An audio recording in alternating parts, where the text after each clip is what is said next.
Chapter 19 of The Hand of Fu Manchu. Recording is in the public domain. The Hand of Fu Manchu by Sax Rohmer. Chapter 19 Zagazig. Fully 2 weeks elapsed ere Nayland Smith's arduous labours at last met with a slight reward. For a moment the curtain of mystery surrounding the Si Fan was lifted, and we had a glimpse of that organization's elaborate mechanism. I cannot better commence my relation of the episodes associated with the Zagazig's cryptogram than from the moment when I found myself bending over a prostrate form extended upon the table in the Inspector's room at the River Police Depôt. It was that of a man who looked like a Lascar, who wore an ill-fitting slop-shop suit of blue, soaked and stained and clinging hideously to his body. His dank black hair was streaked upon his low brow, and his face, although it was not notable for a sort of evil leer, had assumed in death another and more dreadful expression. Asphyxiation had accounted for his end beyond doubt, but there were marks about his throat of clutching fingers, his tongue protruded, and the look of the dead eyes was appalling. "He was amongst the piles upholding the old wharf at the back of the Joy Shop," said Smith tersely, turning to the police officer in charge. "Exactly," was the reply. "The incoming tide had jammed him right up under a crossbeam." "What time was that?"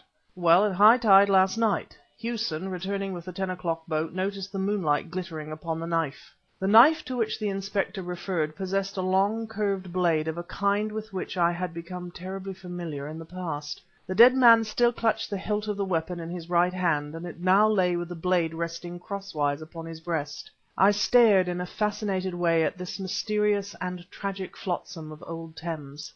Glancing up, I found Nayland Smith's grey eyes watching me. "You see the mark, Petrie?" he snapped. I nodded. The dead man upon the table was a Burmese dacoit.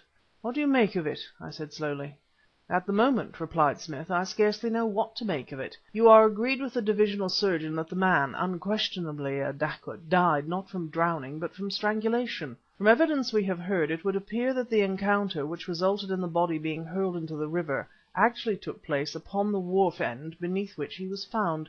And we know that a place formerly used by the Si Fan group, in other words, by Dr. Fu Manchu, adjoins the wharf. I am tempted to believe that this," he nodded towards the ghastly and sinister object upon the table, "was a servant of the Chinese doctor. In other words, we see before us one whom Fu Manchu has rebuked for some shortcoming." I shuddered coldly. Familiar as I should have been with the methods of the dread Chinaman, with his callous disregard of human suffering, of human life, of human law, I could not reconcile my ideas, the ideas of a modern, ordinary, middle class practitioner, with these Far Eastern devilries which were taking place in London. Even now I sometimes found myself doubting the reality of the whole thing, found myself reviewing the history of the Eastern doctor and of the horrible group of murderers surrounding him, with an incredulity almost unbelievable in one who had actually been in contact not only with the servants of the Chinaman, but with the sinister Fu Manchu himself.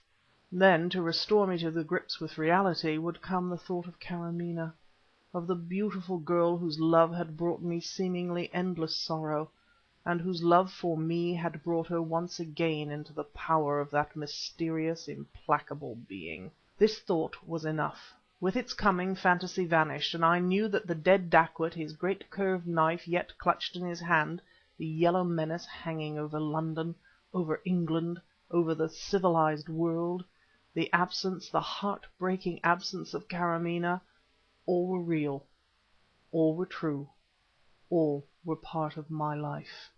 Nayland Smith was standing staring vaguely before him and tugging at the lobe of his left ear.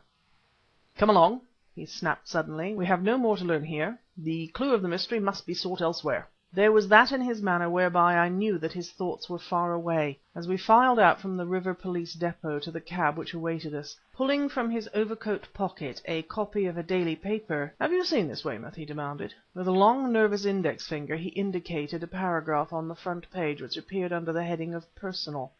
Weymouth bent frowningly over the paper, holding it close to his eyes, for this was a gloomy morning and the light of the cab was poor. "Such things don't enter into my sphere, Mr. Smith," he replied, "but no doubt the proper department at the Yard have seen it." "I know they have seen it," snapped Smith, "but they have also been unable to read it." Weymouth looked up in surprise. "Indeed," he said. "Are you interested in this, then?" "Very. Have you any suggestion to offer respecting it?" Moving from my seat, I also bent over the paper and read, in growing astonishment, the following: Zagazig, Z A G A, semicolon, Z colon, I G A G A Z, semicolon, I semicolon G colon Z A G A Z, semicolon, I colon G semicolon Z comma A semicolon G G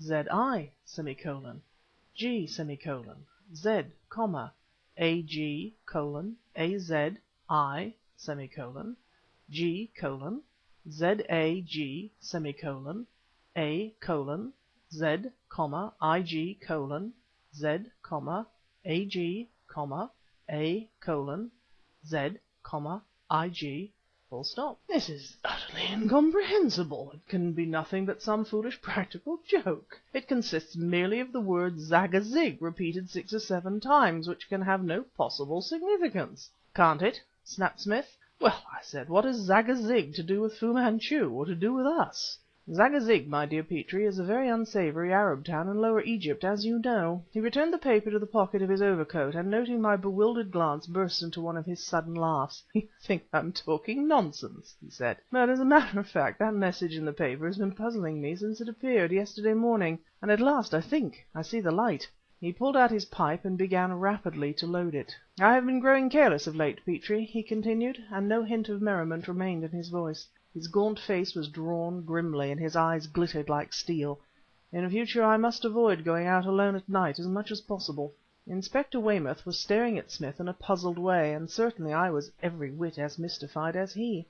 "I am disposed to believe," said my friend in his rapid, incisive way, "that the dacoit met his end at the hands of a tall man, possibly dark and almost certainly clean shaven. If this missing personage wears, on chilly nights, a long tweed travelling coat and affects soft grey hats of the Stetson pattern, I shall not be surprised." Weymouth stared at me in frank bewilderment. "By the way, Inspector," added Smith, a sudden gleam of inspiration entering his keen eyes, "did I not see that the SS Andaman arrived recently?" "The Oriental Navigation Company's boat?" inquired Weymouth in a hopeless tone. "Yes, she docked yesterday evening." "If Jack Forsyth is still chief officer I shall look him up," declared Smith. "You recall his brother, Petrie?" "Naturally, since he was done to death in my presence," I replied, for the words awoke memories of one of Dr. Fu Manchu's most ghastly crimes, always associated in my mind with the cry of a night hawk. "The divine afflatus should never be neglected," announced Nayland Smith didactically, wild though its promptings may seem. Chapter 19